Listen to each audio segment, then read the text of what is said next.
안녕하세요. DJ 라니입니다. 오늘의 사연 시작해 보겠습니다. 안녕하세요, 청자님들.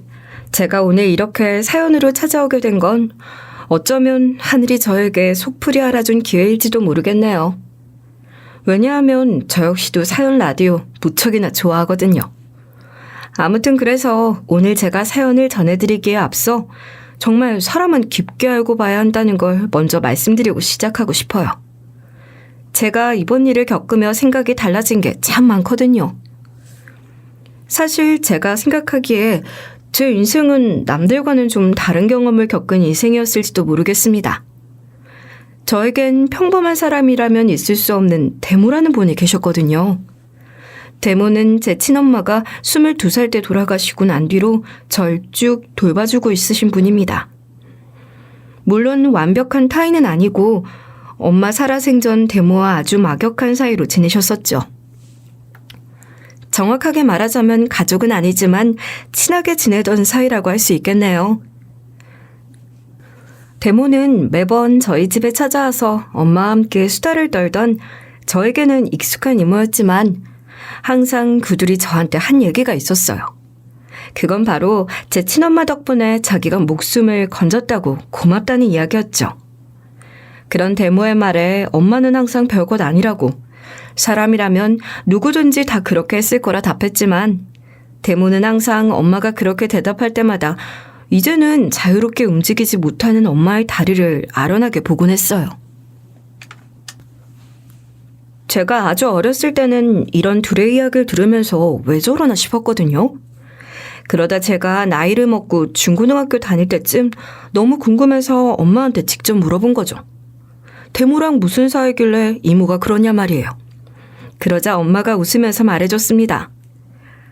횡단보도에 서 있던 그 사람이 차에 치일 뻔한 걸 내가 구해줬거든.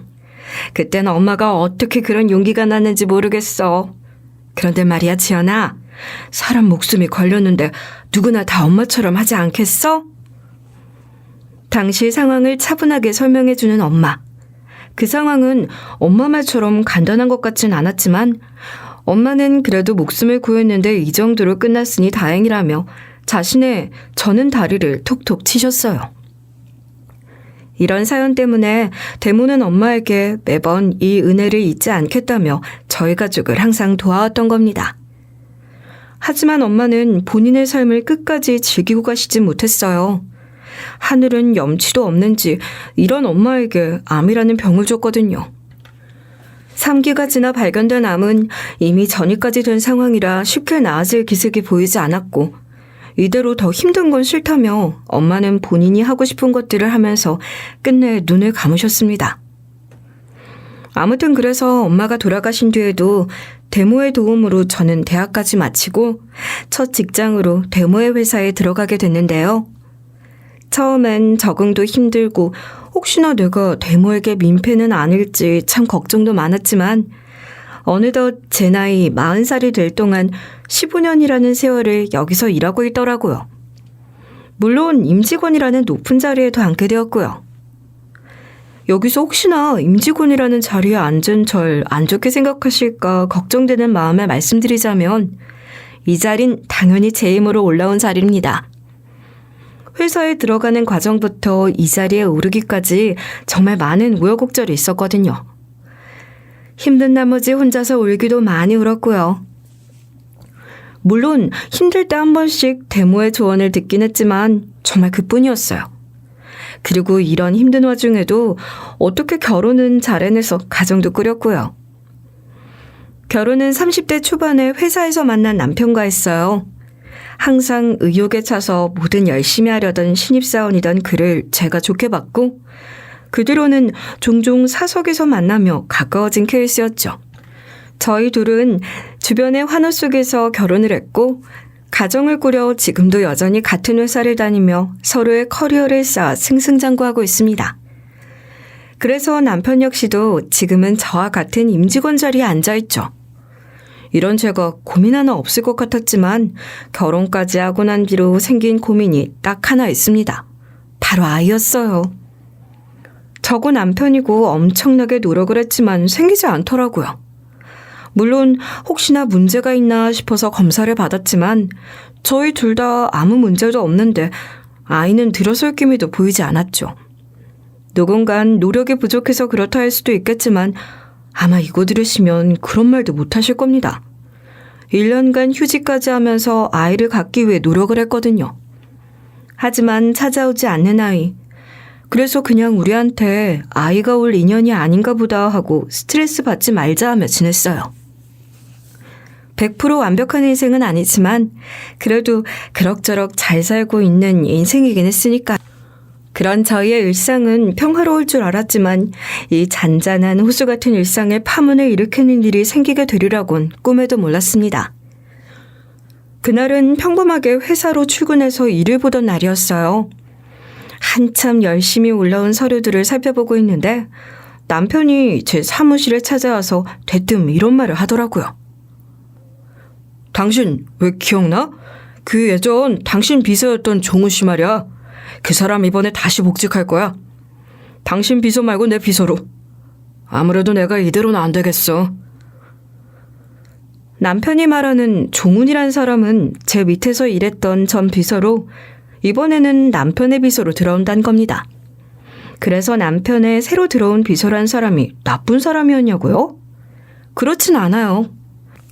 워낙 일을 잘했던 친구인데다 나쁜 이유로 회사를 나간 건 아니었기에 다시 회사로 돌아와 재취직을 했어도 회사 사람들은 오히려 반갑다며 반겼거든요. 하지만 그런 사람들의 의견이 중요한 게 아니라 제 개인적으로 찝찝한 거였죠. 전 이 비서의 복귀가 달갑지 않았거든요. 일 잘하는 직원 왜 복귀하는 게 찝찝하냐고요? 그럴 만한 이유가 있어요. 이 직원이 그만두게 된 표면적인 이유는 1년간 세계 일주를 하고 싶다는 거였죠. 주변 사람들 역시 지금까지 그렇게 알고 있고요. 당시 이 일 잘하는 직원이 하루아침에 여행 가겠다 회사를 때려친다고 하니까 다들 말렸어요. 저 역시도 처음엔 그런 직원에 말렸습니다. 그런데 이제 이 회사 못 다니겠다니까. 내가 유부녀 좋아하고 있다는 거 누가 눈치라도 채면 어떡하겠어. 그것도 내 직속 상사를 말이야. 마음 숨기는 것도 하루 이틀이지 매일 얼굴 마주치니까 좋아하는 마음 숨기지도 못하겠더라. 그래서 그 사람한테 패 끼치기 전에 그냥 회사 관두려고. 속이 불편해서 잠시 운동이라도 해야겠다 싶어 들른 비상구 계단에서 들린 목소리는 바로 제 전 비서의 목소리였어요. 충격이었죠. 그 뒤로도 마음 정리가 필요하니 정말 여행을 다닐 계획이라곤 했지만 그 앞에 말한 내용이 너무나 충격적이라 이 비서가 뒤에 무슨 말을 했는지도 잘 기억이 나진 않았어요. 아무튼 그런 그의 말에 저도 모르게 비상구 문을 잡고 있던 손에 힘이 풀렸고 철컥 비상구 문이 닫히는 소리에 비서가 화들짝 놀라 누가 왔나 보다. 나중에 다시 만나서 얘기해. 하고 급하게 전화를 끊고 나가는 소리를 들었죠. 잠시 소화 좀 시키겠다 들어간 비상구 아래층에서 이런 소리를 들었으니 제가 그 직원을 탐탁지 않게 생각하는 건 당연한 결과였습니다. 하지만 남편은 이런 자세한 일까진 모르는 상태였어요. 그러니까 이 직원을 자기 비서로 들이겠다. 저에게 이야기를 하러 온 거겠죠. 불편한 마음이 가득했지만 그렇다고 남편에게 이런 사정까지 다 말하기를 그래서 알겠다고 말았습니다. 그 뒤로 남편의 비서 얼굴을 자주 보고 싶진 않았지만 일 때문에 남편 사무실에 종종 들락날락 해야 했기에 저는 그의 얼굴을 종종 마주쳐야만 했어요. 그 직원은 제가 표면적인 이유만 알고 있다 생각했으니 평소와 다름없이 저를 반갑게 맞아주었지만 겉으로는 어떻게든 표정을 가다듬지만 속으로는 엄청나게 불편함을 느꼈죠. 그래서 점점 남편의 사무실에 발길을 줄이게 되더라고요. 예전에 저 때문에 회사를 떠났다는 그가 대체 왜, 무슨 생각으로 다시 이 회사로 복직을 한 건지, 무슨 꿍꿍이를 가지고 다시 돌아오게 된 건지, 그 덕에 저는 한동안 신경이 잔뜩 곤두선 채 지냈어야 했죠. 하지만 그런 제 걱정과 달리 비서는 정말 잠잠했어요. 제 앞에 자주 나타나거나 얼굴을 비치는 것도 아니었고 딱 업무에 관련된 것들만 전달하려 제 사무실에 찾아왔죠. 그래서 좋게 생각하기로 했습니다. 어차피 이전처럼 저와 내내 붙어있는 것도 아니고 이 직원이 남편 앞에서 저한테 뭘 할 것도 아니니 최대한 신경 쓰지 말자 생각하며 남편의 비서가 된 그 직원을 대했죠. 게다가 이 비서가 눈치가 참 좋거든요. 제가 불편한 내색을 하니 그 직원도 최대한 저와 부딪히지 않도록 노력을 하는 것 같았죠. 솔직히 속으로 생각이 많았거든요. 혹시라도 그 직원이 저한테 그날의 자기 마음을 빌미로 들이댄다거나 하는 일은 생기지 않을까 하고 말이에요. 다행히도 그런 일은 일어나지 않았죠. 하여튼 그렇게 평화로웠던 일상에 조금 금이 간 채로 흘러갈 때였어요. 제가 회사의 임직원으로 일하고 있고 대모와도 가까운 사이라 그런지 주변에서 이런 말들을 참 많이 하더라고요. 너 그 회사 이제 대표 자리 준단 말 안 해? 너 거기서 일한 지도 벌써 15년이다, 야. 이 정도면 너한테 대표 자리 줘야지. 너 덕분에 큰 기업도 많이 따냈잖아. 아이, 무슨 소리 하는 거야. 내가 왜 대표이사가 돼. 게다가 계약권이야 당연히 내가 해야 할 일을 했을 뿐인데 무슨 뚱딴지 같은 소리야. 그리고 대표님 아드님 있으셔. 너도 잘 알잖아. 이런 친구들의 말에 전 항상 화들짝 놀랐죠. 그도 그럴 것이 대모에게는 저보다 5살 어린 아들이 있거든요. 이제 30대 중반에 한참 움직일 나이의 아들이 말이죠. 게다가 대모의 아들은 이미 몇 년 전부터 회사에 들어와서 일을 배우고 있습니다. 당연히 회사의 대표 자리는 제가 아니라 그 아들의 몫이 될 거였죠. 전 처음부터 쳐다보지 않는 열매였어요. 그러니 주변에서 이런 말을 할 때면 항상 화제를 다른 곳으로 돌리느라 피곤했죠. 그런데 어느 날 대모와 대모의 아들이 엄청나게 대판 싸운 거예요. 처음엔 이게 무슨 일인가 싶었죠. 얼마나 속상했으면 대모가 전화까지 와서 저한테 이런 말을 하겠어요. 아니, 지연아, 생각을 해봐. 이게 말이나 되는 일이니? 어떻게 하나밖에 없는 자식이 나한테 이런 대몫을 받을 수 있어. 내 아들인데 자기가 왜 자격이 부족해? 네? 대표님, 그게 무슨 소리예요? 도대체 승현이가 무슨 말을 했길래. 아니, 그 자식이 무슨 자기 사업 하고 싶은 게 있다고 회사 그만두고 대표 자리고 뭐고 자기는 필요 없다지 뭐니? 대체 이게 말이나 되는 일이야? 내 자식이 아니면 누가 이 회사 대표 자리 물려받아? 대모의 아들이 자신은 회사를 물려받을 생각이 없다고 대모에게 선언을 했다는 겁니다. 그의 대모와 크게 한바탕 한 거죠. 저는 그런 대모의 마음을 진정시키기 위해 엄청 노력했어요. 대모는 항상 눈을 빛내며 자신의 회사를 아들, 아니 자식 대대로 물려받는 그런 회사로 만들겠다. 이만큼 노력하며 살았던 거거든요. 그 노력을 옆에서 지켜본 저였기에 다시 한번 아드님 잘 설득해보라 말씀드렸죠. 그 뒤로도 대모는 이 아들 녀석 마음을 어떻게 돌리면 좋냐며 저에게 전화가 왔고 전 그때마다 솔직히 조금 난감했습니다. 아무래도 이전에 친구들이 했던 말이 생각도 나고 왠지 모르게 마음이 조금 복잡하긴 하더라고요. 그렇게 한 일주일이 지났을 무렵이었어요. 대모의 아들이 저에게 뜬금없이 연락을 해서 저녁을 같이 먹자 하더라고요. 그리고 그 자리에서 전 엄청난 소식을 듣게 된 거죠. 누나가 그냥 회사 CEO 해라. 대표직 누나가 좀 해줘. 엄마도 누나라면 괜찮을 것 같단 말이야. 너 그게 무슨 말이야? 너 때문에 대표님이 얼마나 전화 많이 오시는지 알아? 쓸데없는 소리 말고 그냥 대표 자리 받을 준비나 해. 그러려고 들어온 회사잖아. 누나, 나 진짜 숨 막혀. 나랑 맞지도 않는 일 한다고. 나 지금도 겨우 버티고 있어. 엄마야 엄마 회사니까 열심히 할 수 있겠지. 그런데 난 아니라고. 난 여기 회사 말고 다른 일 하고 싶다고. 누나도 내가 뭐 하고 싶은지 잘 알고 있잖아.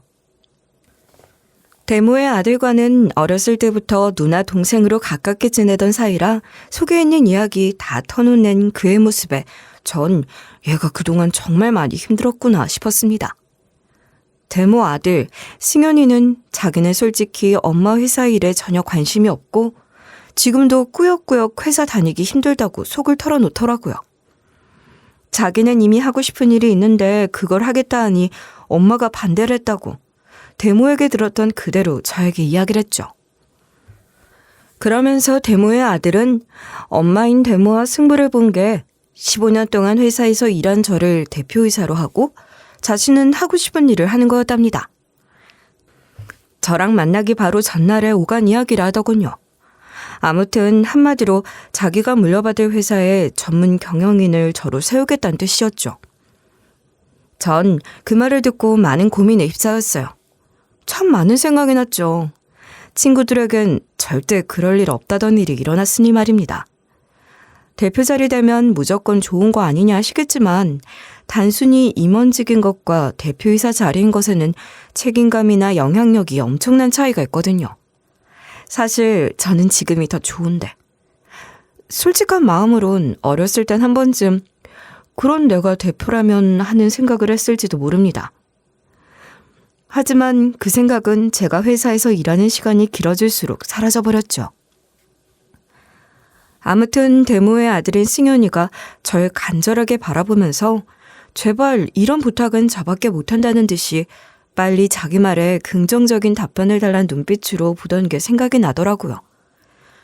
평소에 단 한 번도 서로의 울타리를 넘지 않던 동생이 처음으로 제 울타리의 문을 쾅쾅쾅 두드린 거나 다름이 없었으니 거절하자니 마음이 무거웠습니다.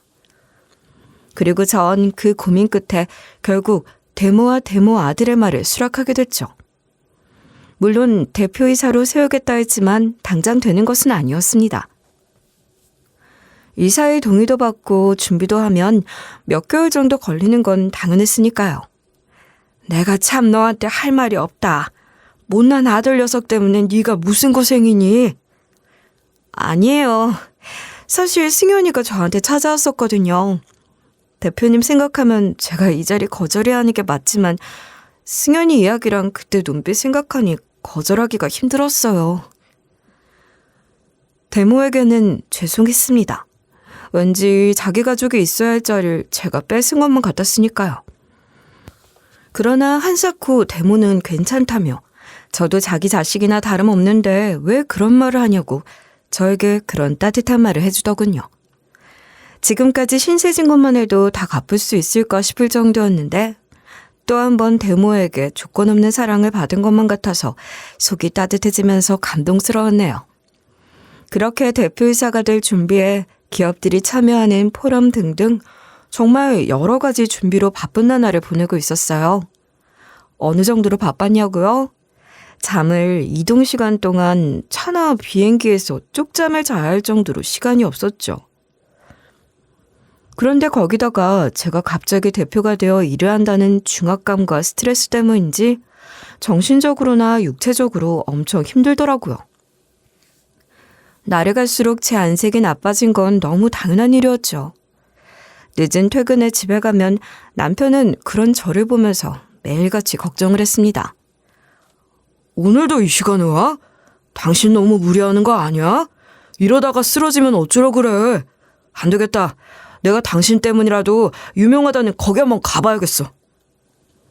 남편은 제 건강이 걱정된다고 자기가 알아둔 유명한 한의원이 있으니 거기서 약을 지어 오겠다 하더군요. 처음엔 그런 남편에게 괜찮다고 한사코 거절했지만 남편은 제 건강 때문이라도 본인도 양보할 수 없다며 끝내 그 유명하다는 곳에서 약을 타왔습니다. 남편이 고생하는 저를 위해 회사에서 한약도 직접 타줄 만큼 신경을 써줬는데도 제 피로는 가실 줄 몰랐어요. 심지어 코피까지 줄줄 흘렀죠. 그렇게 중요한 계약을 앞둔 날 도저히 잠이 안 오는 겁니다. 정말 환장하겠더군요. 어느 정도였냐고요? 이틀 동안 잠을 3시간도 못 잘 정도로 불면의 연속이었습니다. 잠이 올 것만 같다가도 저도 모르게 흠칫 잠을 깨버리는데 이러다 정말 사람 하나 잡겠다 싶더라고요. 게다가 잠을 제대로 못 자니 심장도 두근거리면서 일에 집중도 안 되고. 전 결단을 내려야만 했습니다. 중요한 계약을 앞두고 있었는데 이대로면 내가 가서 실수를 하겠다 싶은 거예요. 거기다 영업하러 남의 회사에 가는 사람이 잠을 못 잔 데다 스트레스까지 겹쳐 사람 몰골도 많이 아니었고요. 그래서 미안하게도 남편에게 부탁을 해야만 했습니다. 저 대신 계약 자리에 나가줄 수 있냐고 말이죠. 부부는 돕고 사는 거지. 당신은 집에서 푹 쉬고 있어. 내가 알아서 잘 마무리하고 올 테니까.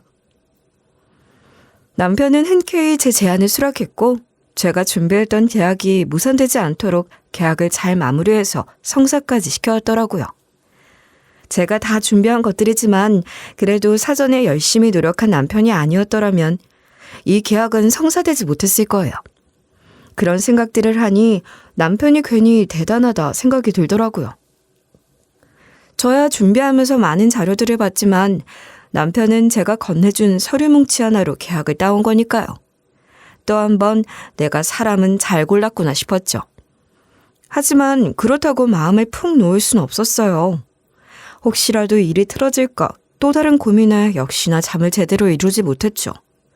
그런데 거기다가 사람들이 밑준비부터 시작했던 저 대신 갔던 남편을 엄청나게 칭찬을 하더군요. 거기에 더해 이상한 뒷말까지 돌아다녔죠. 이 사실 옆에 있는 화장실이 고장이나 다른 층의 직원 화장실을 썼던 날 저는 직원들이 수군거린 소리를 들어버리고 말았습니다. 이번에 최 이사님 계약 성사에 오신 거 무슨 건인지 알아? 그거 엄청 큰 건이래. 그러니까 난 최 이사님이 그렇게 능력 좋은 사람인지 여태 몰랐다니까. 알고 보면 박 이사님보다 최 이사님이 대표돼야 하는 거 아니야? 솔직히 박 이사님 대표님 친구분 딸이란 이유만으로 낙하산으로 들어왔던 사람이잖아. 이런 직원들의 뒷담에 솔직히 기분이 안 좋았죠. 밑밥은 제가 다 깔아놓고 어떻게 보면 남편은 숟가락만 얹어서 밥 먹은 격이었는데 아무것도 모르면서 계약을 따서 온 남편을 칭찬하고 은근히 제 욕을 하고 있었으니 말이에요. 하지만 그렇다고 거기다 대고 아니다 소리를 치거나 그 직원들에게 경을 칠 순 없는 노릇이었어요. 누가 되었든 누가 자료를 준비하고 밑준비를 했든 계약을 성사시킨 사람은 남편이었으니까요. 속상했지만 이 마음을 누군가에게 털어놓기엔 너무 사소한 일이란 생각이 들었죠. 아무튼 이러나 저러나 대표이사 취임식 날은 코앞으로 다가왔습니다. 그 사이에 정말 많은 일이 있었어요. 직원들의 말을 들은 저는 그 뒤로 무리해서 중요한 자리에 나섰고 몸은 무리한 저를 책망하기라도 하는지 바로 보복을 하더라고요. 감기 몸살이나 어지러움 같은 걸로 말이죠. 하지만 그렇다고 취임식을 제대로 준비하지 않을 순 없었으니 전 그렇게 계속 무리한 일정을 소화해야만 했어요. 그래서 그런지 취임식 전날부터 가슴이 두근거려 제대로 잠이 안 오더군요. 한숨이 절로 나왔죠. 지금 이럴 때가 아닌데 괜히 허약한 제 몸을 탓하기도 하고요. 남편은 옆에서 꼼지락거리며 제대로 잠을 못 이루던 저한테 또 잠이 안 와 하면서 걱정을 했지만 그렇다고 오지 않는 잠이 오는 것도 아니니 그냥 괜찮다고 남편에게 잘하고 말을 하고선 정말 그날은 쫄딱 날이 샜어요. 그렇게 아침이 밝았습니다. 하지만 상황은 나아지지 않았죠. 제 컨디션이 별로라고 해서 당장 오늘 있을 취임식을 미룰 순 없으니 전 더 이상은 이렇게 안 되겠다 싶어서 생각했습니다. 이번에 취임식만 끝나면 병원이라도 가서 뭐 하나라도 처방을 받든지 해야겠다 하고 말이죠. 이런 제 속을 아는지 모르는지 취임식 날 해는 아주 쨍쨍하게도 떠올랐고요. 괜히 그런 해를 보면서 한숨을 크게 쉬었죠. 긴장되는 마음에 한숨도 못 잔 데다 준비할 것들이 많아 남편과 함께 아침 일찍 회사로 가게 됐는데 그런 저를 보면서 덩달아 한숨을 내쉬는 사람은 또 하나 있었으니 그건 바로 제 남편이었습니다. 당신 이러다가 정말 쓰러지면 어떡하려고 해. 거울은 보고 사는 거야? 사람 안색이 대체 이게 뭐냐고. 안 되겠어. 당신 나 좀 따라와봐. 저는 한사코 남편에게 일이 끝나면 나 알아서 하겠다 했어요. 괜히 시험 앞두고 긴장한 학생처럼 굴어 저 말고도 바쁠 남편에게 짐이 되고 싶진 않았거든요. 하지만 남편은 그런 절 그냥 두고는 못 있겠다며 괜찮다는 제 손목을 잡고 자기 사무실로 데려왔습니다. 그리고 잠깐 기다리라 하더군요. 그렇게 잠깐이지만 저는 남편의 사무실 의자에 앉아서 깜빡 잠이 들었어요. 한 20분 정도는 잤던 것 같습니다. 근데 당신 이럴 줄 알고 탕비실에 미리 당신 줄 한약 준비해놨어. 끓이기만 하면 되니까 잠깐 여기서 기다려. 남편의 이런 행동에 솔직히 감동하지 않았다면 거짓말이겠죠. 절 위해서 사적인 장소가 아닌 여기 공적인 회사란 공간에도 절 위한 것들을 준비해놨으니까요. 그렇게 졸던 저를 깨우는 손길이 있었으니 바로 남편이었습니다. 남편은 그 사이 한약을 다려왔는지 텀블러에 김이 모락모락 나는 한약을 건네주더군요.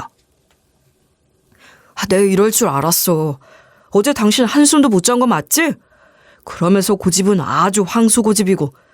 아니면 누가 이런 거 당신한테 챙겨주겠어? 당신 쓴 거 잘 못 먹는 건 나도 잘 아니까 당장 다 마시라고 하진 않을게. 그래도 아직 따뜻할 때 빨리 마셔. 그런 남편의 태도에 저 역시도 못 이기겠다 싶어서 남편 눈앞에서 한 모금 한약을 마셔 남편을 안심시킨 다음 다시 제 사무실로 돌아왔습니다. 그래도 남편을 기다리며 한 20분 졸았다고 조금은 정신이 깨는 것 같더라고요. 당연히 그 뒤로는 남편의 정성이 담긴 한약을 마시면서 다시 업무 메일을 확인하고 일을 하고 있었죠. 남편의 정성 때문인지 한약을 마시면서 일을 하는데 머리가 핑핑 잘 돌아가는 것만 같더라고요. 그래서 열심히 집중을 해서 빨리 마무리하자 싶던 그때였어요. 갑자기 사무실 문을 박차고 누군가가 들어왔죠. 저는 깜짝 놀라 누구야 했는데 들어온 사람은 바로 남편의 비서였어요. 왜? 제 전 비서였던 그 직원 말이에요. 비서는 들어오자마자 제 책상 위를 살피고 그 다음으로는 앉아서 일을 하던 저를 위아래로 쳐다보더니 이러더라고요. 혹시 의사님 지금 최 의사님이 가지고 온 한약 다 드셨어요? 그거 먹으면 안 돼요. 텀블러 안에 한약을 마시던 제 손을 탁 잡는 비서. 그런 비서의 말과 행동에 어이도 없고 노크도 없이 들어온 모습에 황당하기도 했지만 침착하게 대체 무슨 짓이야? 하고 말했습니다. 그러자 남편의 비서는 당장의 텀블러를 뺏어갈 기세로 달려들었죠. 지금 당장 그 한약 빨리 뱉어내세요. 토해야 한다고요. 그거 드시면 안 된다고요. 비서는 제 텀블러 속 한약을 이대로 바닥에 내팽개칠 것처럼 하면서 난리를 치는 거예요. 그러니 당황해서 뭐 하는 짓이냐 한바탕 남편의 비서와 씨름을 했죠. 아니 김 비서 지금 이게 뭐 하는 짓이야? 당신 정말 미쳤어? 아무리 그래도 선은 지키는 사람인 줄 알았더니 당신 지금 크게 잘못하고 있는 거야. 상관없어요 박 이사님. 이거 드시면 안 됩니다. 제 말 좀 믿어주세요. 이러다가 박 이사님 진짜 저 세상으로 가시는 수가 있다고요. 비서의 말에 깜짝 놀랐습니다. 저 세상이라니 이게 대체 무슨 말인가 싶었죠. 그게 무슨 말이야? 김 비서 말은 지금 내 남편이 나 죽으라고 이 한약을 줬다는 거야? 나 참 어이가 없어서. 아무리 그래도 부부 사이의 일에 너무한다는 생각 안 들어? 당신이 아무리 내 예전의 비서였다지만 이렇게 들어와서 하는 행동 난 가만 안 있을 거야. 네, 저도 압니다. 그런데 이사님, 제 말부터 들어주세요. 안 믿기실 거 저도 잘 알아요. 하지만 여기에 증거도 다 있다고요. 비서는 그러면서 저한테 보여줄 것이 있다며 휴대폰 동영상을 하나 틀더군요. 증거란 단어에 반응해서 저도 모르게 그 동영상이 뭔가 싶어서 쳐다보게 되었죠. 그건 한 CCTV 영상이었어요. 저는 그 CCTV 영상을 보고 경악하고 말았습니다. 이사님이 보시기엔 저 장면이 정상적인 한약 다리는 장면으로 보이세요? 저 정체도 모를 약재를 한 움큼 집어넣고 끓이는 게? 비서는 제가 아무 말도 없이 입만 벌리고 동영상을 보고 있으니 큰 소리로 말하더군요. 저는 그런 비서의 행동에도 말문을 열지 못했습니다. 왜냐하면 그 CCTV 화면에는 남편이 인덕션 앞에서 저한테 줬던 한약 있죠. 거기에 비서의 말처럼 무언가를 뭉텅이 채 넣더니 팔팔 끓이고 있는 거예요. 솔직히 처음엔 그게 왜 싶었습니다. 이상하긴 했지만 한약들이 다 저런 봉지에 들어있지 뭐 하면서 대수롭지 않게 비서의 말을 받아치려고 했죠. 이어진 비서의 말이 아니었단 말이에요. 저거 요즘 나 원기 회복하라고 주는 한약재 아니야? 이게 뭐가 어떻단 거야? 그리고 한약을 저렇게 복원할 수도 있지 뭐. 어차피 마린 재료들인데 봉지에 대충 담아놓는 게 뭐 어때서? 이사님이 아는 그런 원기 회복 한약이 아니라 제가 이러죠. 저건 마황이란 성분이란 말입니다. 마황. 저는 비서의 말에도 솔직히 눈만 껌벅거리고 있었어요. 그래도 그럴 게 마황이라는 성분이 뭔지 제가 한의사도 아닌데 어떻게 알겠습니까? 생전 처음 들어본 한약재 이름이었으니 그러자 비서도 제 상태를 알고 있다는 듯이 일단 차분하게 자기가 이 영상을 얻은 경위부터 설명하기 시작하더라고요. 솔직히 제가 이 영상을 보게 된 것도 우연이었어요. 이사님도 아실 겁니다. 최 이사님이 다른 파견직 비서 두셨던 거요. 저한테도 파견직 비서 때문에 들어온 거라 설명했으니 이사님은 벌써 전해 들으셨겠죠. 비서의 말은 저도 익히 알고 있던 내용이었어요. 남편은 이 직원이 오기 전에도 비서를 하나 더 두고 있었는데 한동안은 여기 제 앞에 있는 김종은 비서와는 다른 파견직 비서였죠. 하지만 남편은 파견직 비서가 일을 너무 못한다면서 답답하다고 저한테 하소연을 했던 적이 있어요. 그래서 저는 이 불편한 비서를 들이지 말라 말할 수도 없었던 겁니다. 그 사람이 일을 얼마나 못하는지 저 역시도 잘 알고 있었으니까요. 그런데 높은 직급에 있는 사람이 겨우 파견직 비서 하나 못 자르냐고요? 물론 남편은 이 직원을 자르고 싶어 했죠. 그런데 하필이면 계약서에 명시된 파견 기간이 아직 끝나지 않아서 사람을 자르기 어려웠던 거예요. 당연히 그냥 자르려 하면 당장이라도 자를 수야 있었지만 혹시라도 그 직원이 계약 기간을 채우지 못한 채 잘리면 앙심을 품고 노동청에 신고라도 하면 어쩌나 싶었거든요. 그런 작은 일도 회사에는 큰 피해를 줄 수 있어 조심했던 거죠. 남편 역시도 임직원이니 회사를 위해서 본인 하나 희생한다는 식으로 참았던 거고요. 청자님들 입장에서 의아하실 수 있어요.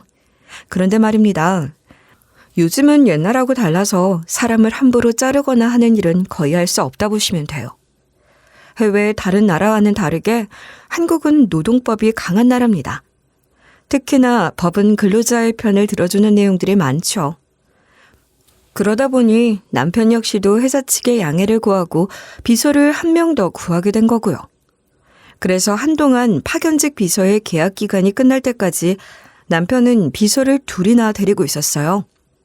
그런 상황에도 남편은 매일 출근길마다 파견직 직원을 자르고 싶다며 한숨을 푹푹 내쉬곤 했죠.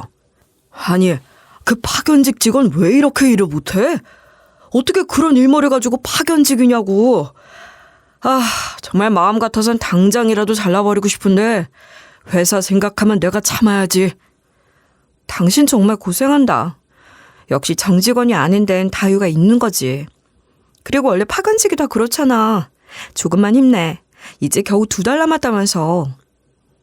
내가 정말 종훈 씨 아니었으면 아직도 숨막혀 죽었을 거야. 이렇게 일 잘하는 사람이 왜 여행 간다고 갑자기 일을 그만둔 건지. 당신은 종훈 씨 그만둔다 했을 때 아깝지도 않았어? 제 전비서를 칭찬하던 남편. 그는 파견직과 전비서를 비교하고는 정말 한숨 말고는 나오는 게 없을 정도라며 잔뜩 화가 난 상태였습니다. 그 당시 저는 남편의 갑갑한 마음을 달래주는 말을 했었고 그래서 비서가 말하는 상황을 알고 있었죠. 그런데 그게 왜 여기서 뜬금없이 나오는지 몰랐습니다. 그러나 제 의문은 그렇게 오래가지 않았죠. 종훈 씨, 그러니까 남편의 비서가 이어서 다 설명해 줬으니까요. 최 이사님이 저한테 탕비실에 몰래 CCTV 설치해 놓으라 하셨거든요. 그 직원이 탕비실만 가면 간식이나 이런 것들이 몽땅 사라지곤 했으니까요. 일도 못했는데 회사 간식까지 챙겨가니 얼마나 속이 상하셨겠어요. 비서의 말로는 남편이 그 직원이 탕비실만 가면 시간을 너무 보내고 오는 데다 간식들도 몽땅 사라지는 것 같다면서 이건 증거로 남겨서 나중에 추궁을 해야 한다고 CCTV를 설치하게 됐다더군요. 물론 간식을 먹는 일이 잘못된 것은 아닙니다. 원래도 직원들을 위해 구비해둔 것이니까요. 그런데 그 간식들이 박스채로 사라진다거나 누가 봐도 한 뭉텅이가 비어있을 정도로 사라진다거나 하는 일이 빈번해지면 그건 좀 그렇죠.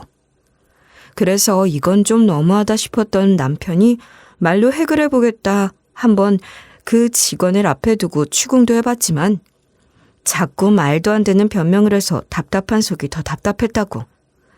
그래서 확실한 증거가 필요하다면서 이 비서를 시켜 CCTV를 달았던 거예요.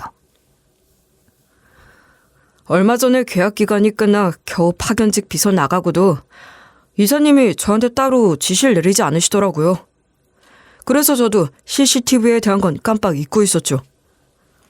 하지만 남편은 그 직원이 나간 이후에도 CCTV를 제거하라는 말을 안 했기에 이 비서는 그냥 두려나 보다 싶어서 가만히 놔뒀고 본인도 자연스레 잊고 있다가 우연히 CCTV가 눈에 들어왔다고 합니다.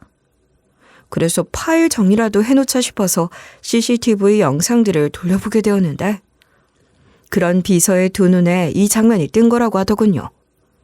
이 장면 때문에 남편의 비서는 이전부터 자기 안에 품고 있던 의구심이 커지는 걸 느끼게 되었다 하더군요. 처음엔 설마 싶었습니다. 주변 사람들이 박 이사님이 요즘 속이 불편하고 가슴이 자꾸 뛰는 것 같다는 말을 하시더라 해서 의심이 들었죠. 요즘 들어 바뀐 건 그 한약뿐이었으니까요. 물론 언제까지나 저의 추측일 뿐이었기에 제가 이사님께 이래라 저래라 말씀드릴 입장도 아니어서 일단은 가만히 있었습니다. 그런데 남편이 어느 순간부터 탕비실 인덕션으로 있는 한약을 부어 거기다 다른 약재까지 넣어 팔팔 끓이는 장면을 보자 어딘가 찝찝함이 스쳐 지나갔다 합니다. 뭔가 자기가 아는 방식이랑 많이 다르지 않나 싶었다 하더군요. 왜냐하면 한약 주제 자체가 자격증 같은 것이 있어야 할 수 있는 것인데 남편 같은 일반인이 저렇게 별도로 다른 것들을 추가해서 해도 되나 싶기도 하고 왜 한약 드셔보시면 아시겠지만 다 다려진 제품을 뜯어서 그냥 전자레인지나 이런 데 돌려먹잖아요. 남편이 이렇게 직접 제조하는 것은 비서의 눈에 수상하게 보였던 거예요. 저라도 그렇게 생각했을 것 같고요. 아무튼 비서는 생각을 이어나가다 굳이 여기서 저렇게까지 제조해야 하는 일인가 싶은 생각도 들었다 하더군요. 진짜 그렇잖아요. 요즘은 전화 한 통, 인터넷 클릭 한 번에도 집에서 완제품을 받는 시대인데 왜 저렇게까지 공을 들이나 싶었겠죠. 게다가 여기는 회사였고요. 굳이 집에서 줘도 되는 것들을 뭐가 그리 급하다고 회사에서 끓여서 챙겨주기까지 하나 싶었대요. 그래서 이 비서가 혹시나 해서 남편의 사무실 탕비실에 있던 수납장의 한약재를 슬쩍 조금 챙겨가 혼자 알아봤다는 겁니다. 그런데 그 마황이라는 성분이라고 듣게 되고 그 효능을 듣고는 깜짝 놀란 거죠. 한의사 역시도 비서에게 당장이라도 이거 버리라고 했다더군요. 마왕이란 성분은 과다 복용하면 불안과 혼란을 일으킬 수 있고 과부정맥이나 심근경색을 일으킬 수 있기도 하다 했어요. 거기에 어떤 선수는 마왕에 들어가 있는 성분을 과다 복용해서 저 세상으로 간 적이 있어 기사에 실린 적도 있다고. 그분 말이 마왕은 길게 먹는 한약재가 아니라고 하더군요. 거기다 이건 한의사나 관련 면허가 없는 사람은 함부로 사용해서도 안 되고요. 법적으로 금지되어 있는 거라 했습니다. 그래서 이렇게 박 이사님한테 달려온 거고요.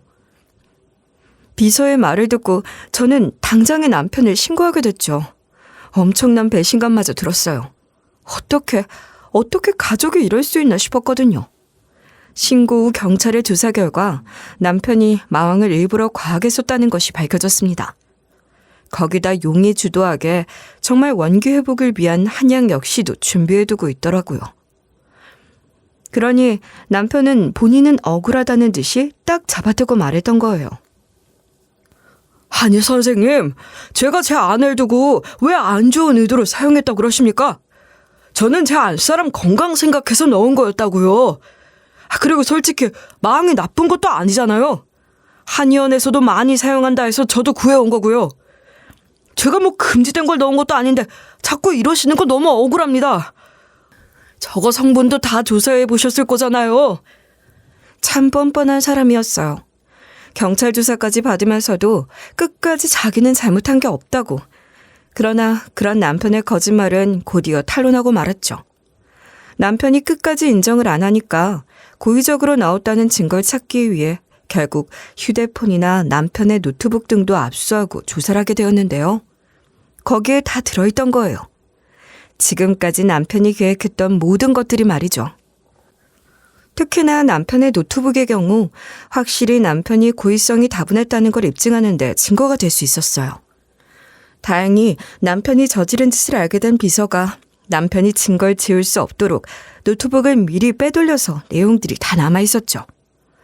경찰서에 노트북을 증거로 제출한 사람도 바로 비서였어요.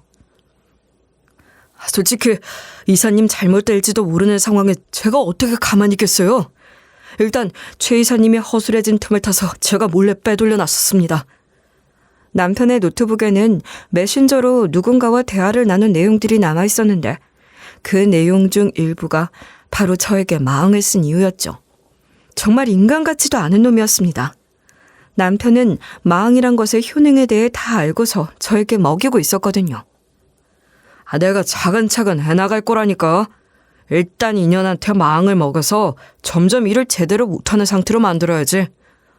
나는 그걸 틈타서 조금씩 도와주는 척하면서 이 여자가 점점 나한테 의존하게끔 만들어버리고 모자라도 괜찮은 건수들 잘 따오는 여자니까 그걸로 일단 회사 신임을 얻어야지. 남편의 대화 상대는 이런 남편의 말에 아무리 그래도 네 아는데 너무하는 거 아니냐 하면서 저는 아무것도 모를 텐데 불쌍하다는 식으로 말을 하더라고요. 물론 그 어조는 한껏 비우는 느낌이 강했지만요. 야, 이 여자랑 내가 평생 살라고? 당연히 못 살지. 인연이 나한테 의존하고 정말 재기불능 상태에 빠졌을 때 그때 인연의 뒤통수를 탁 치고 내가 대표이사 자리 먹는 거야. 그 다음엔 나보다 한참 어린 애들이랑 실컷 즐기면서 살고 이 별 볼 일 없는 년한테 얽매이기 싫어서 정관 수술까지 했는데 이 정도 보상은 받아야 하지 않겠어? 이 미친놈이 절 대표 자리에서 밀어내고 자기가 대표가 되겠다고. 남편이 이러한 일을 꾸미고 있다는 것을 알아낸 대화 내역에서 더 충격적인 사실도 알게 됐는데요. 그건 사실 남편은 제 쓸모가 닿으면 이혼할 생각이라 일부러 아이도 안 가지려고 기를 썼다는 거였어요. 저도 모르게 정관수술까지 받았더라고요. 아주 웃기죠? 아이가 생기지 않아 마음고생을 굉장히 많이 했었는데 이런 이유가 있을 줄은 상상도 못했죠. 거기다 남편의 노트북에는 제가 지금까지 해오던 큰 계약건들에 대한 자료도 잔뜩 들어있었습니다. 이건 제 노트북에만 있던 기밀 같은 자료들이었는데 이걸 어떻게 남편이 손에 넣은 건지. 남편은 분명 이 자료들을 열심히 봤겠죠. 그래야만 절 이 일을 못하는 상태로 만들어 자신이 제 일을 가르칠 수 있었을 테니까요. 이제 보니 아주 용의주도하게 일을 계획했더군요. 모든 사실이 탄로나고 남편은 얼굴이 하얗게 질리면서 자기가 잘못했다 그제야 싹싹 빌더군요. 그래서 전 그런 남편에게 음료 한 잔을 건넸죠. 남편은 그 검은 음료를 꺼림칙하게 보며 이게 대체 뭔데? 하고 저에게 물었습니다. 하지만 저는 대답해주지 않고 이렇게만 말했죠. 이거 다 마시면 용서해 줄게. 당신도 나한테 한약 먹였으니 이 정도 부탁은 들어줘야지. 그래야 내가 덜 억울하지 않겠어? 그러자 남편은 뭐가 그리 급한지 제게서 얼른 그 음료를 뺏어가듯 마시더니 맛이 왜 이렇게 이상해? 아무튼 다 먹었으니 됐지. 이러는 겁니다. 그런 남편의 얼굴에 저는 비웃음을 날려주곤 사실을 말해줬습니다. 당신 웃긴다. 거기에 뭐가 들은 줄 알고 벌컥벌컥 마셔? 그리고 맛? 당연하겠지. 거기에 오줌이 들어가 있으니까. 어때? 오줌 맛이? 아주 짭짤하니 맛은 있었나 봐. 꿀떡꿀떡 잘 삼키는 걸 보니? 사실 제가 건넨 음료는 남편이 준비해준 것과 같은 한약이었고요. 거기에다 저희 회사의 일 중 하나였던 비료를 개발하는 과정에서 얻은 천연 비료를 쓰는 오줌을 넣었거든요. 그러자 하얗게 질렸던 남편의 얼굴은 다시 파랗게 질려가기 시작했습니다. 그리고 헛구역질하면서 말했죠. 어떻게 사람이 자기 남편한테 오줌을 먹일 수가 있어? 당신 제정신이야? 그러는 당신은 나한테 저 세상 갈 수도 있는 마음 같은 성분을 줘놓곤 뭐? 오줌 그게 뭐가 대수인데? 먹으면 죽기라도 해? 아무튼 나 이거 다 먹었으니 용서해 주는 거 맞지? 나 이대로 넘어가면 어떻게 얼굴 들고 살라고? 당신은 정말 사람이 아니구나. 이 상황에도 빠져나갈 궁리만 해? 말이 되는 소리를 해라. 당신이 한 짓을 내가 당신을 뭘 보고 용서를 해줘? 그 뒤로는 야 용서해 준다며 이런 걸 먹여놓고 내가 당신 고소할 거야. 이러는 남편을 뒤로 한 채 그대로 집으로 돌아갔네요. 뭐 당연하게도 남편은 집에서 쫓아냈고요. 울고불고 하면서 대문 앞에서 용서해 준다 했잖아 하는 남편을 가볍게 무시하고 그런 남편을 경찰에 신고했습니다. 저한테 해를 끼친 사람인데 접근금지 신청 좀 하고 싶다 말이죠. 당연하게도 경찰이 출동했고 남편은 한참 동안이나 경찰과 이야기를 나누는 듯 했지만 경찰은 그대로 넘어가지 않았습니다. 얼마 전에 그런 일이 있던 사람이었으니 제가 접근금지 신청을 한 것도 당연하다 생각했겠죠. 그렇게 남편은 그 뒤로 제 집에는 얼씬도 하지 못했습니다. 남편의 일은 회사에 모두 알려지게 되었고 당연히 그 일로 대표였던 대모님은 크게 분노해서 당장에 내쫓으라 말을 했죠. 이 남편이란 놈은 하늘이 무섭지도 않은지 제 대신 나갔던 계약건들 성사시키겠다. 더러운 짓까지 했더라고요. 그게 혹시라도 회사 잘못될까 청렴결백하게 회사 운영하던 대모를 크게 노하게 만들었죠. 저놈이 우리 회사 이미지를 실추시켰다면서 말이에요. 아니, 이 미친놈이 저를 상대로 했던 일 말고도 제 계약건들 자기가 확실히 성사시키겠다며 과도한 접대비까지 사용한 겁니다. 겁도 없이 회사 공금으로 말이죠. 그러면서 혹시라도 걸릴까 싶어 자기를 도와준 직원에게 일정 금액을 같이 나누기까지. 회사 공금을 개인의 용도로 사용해버린 겁니다. 자기 회사에서 이런 비상식적인 공금 횡령이 일어났으니 대모가 화난 건 당연한 일이었고요. 저한테 네 남편 콩밥 면치 못할 거다 하고 확답까지 주고 가셨으니까요. 물론 그 뒤로 대모에게 소송을 당한 남편은 공금 횡령으로 깜빵을 가게 되었습니다. 덕분에 전 그 인간 얼굴을 당분간 보지 않을 수 있었죠. 제 상황은 어떠냐고요? 저는 남편과 당연히 이혼을 했고요. 이혼하는 과정에서 자기 이렇게 만들고 이혼은 말도 안 된다면서 남편이 혀를 깨물고 죽어버릴 거다 법정에서 난리를 쳐 피곤했지만 워낙 남편의 죄질이 안 좋으니 이혼 소송에서 승소하는 일은 그리 어렵지 않았습니다. 남편과의 정리로 복잡한 이 상황에 저는 이 모든 상황을 알려준 종훈이란 비서를 다시 제 밑으로 고용해서 같이 일하는 중입니다. 솔직히 이 일에 있어서 가장 큰 도움을 준 사람은 종훈 씨니까요. 만약 종훈 씨가 이런 사실들을 미리 알리지 않았더라면 아마 제 인생은 저기 진창에 빠져 헤어나오기도 어려웠을지 모르겠다는 생각에 지금도 섬뜩합니다. 물론 저를 좋아하는 마음이 있는 이 직원을 처음엔 어떻게 대하면 좋을까 싶기도 했지만 일단은 공은 공이고 사는 사였으니까요. 이 친구가 정말 일을 잘하거든요. 먼 훗날에야 어떻게 될진 아무도 모르지만 당분간은 회사 대표와 비서 사이로 남아있을 것 같네요. 아직 남편과의 그런 일이 있고 나서의 여파가 아물진 않았거든요. 사람들은 돈 욕심, 권력 욕심이라면 누구든지 눈이 돈다 하더니 제 가족이 이럴 줄은 저도 꿈에도 몰랐습니다. 그런데 나중에 곰곰이 생각을 해보니 제가 만약 돈이 필요해서 이런 좋은 건수가 있다 하면 저도 모르게 그게 좋지 않은 일이라도 막 눈이 갈 것만 같더라고요. 사람이 원래 그렇습니다. 누군들 난 그런 짓 안 해 하겠지만 막상 닥치고 보면 모를 일이 되는 거죠. 그래서 전 청자님들께 이런 일이 생기는 것 자체도 경계하며 사는 것이 좋다는 말을 오늘 전해드리고 싶어 사연을 보내게 되었네요. 제 이야기를 들어주신 청자님들께 감사하고요. 요즘 일교차가 커서 감기가 심하다던데 다들 몸 건강히 챙기셨으면 좋겠습니다. 감사합니다.